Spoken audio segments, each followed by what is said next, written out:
ودعونا نتعرف. عبد العزيز الفقيه من المملكة العربية السعودية، ويونس شاه مرادي من إيران.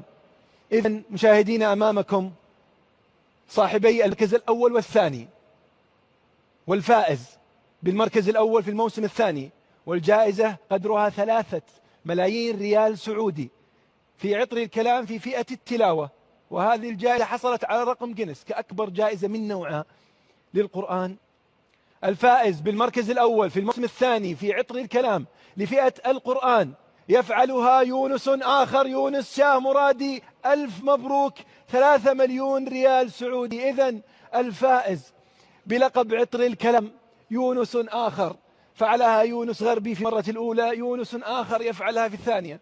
يونس شاه مرادي من إيران يفوز بالجائزة الأضخم من نوعها على الإطلاق، 3 مليون ريال سعودي.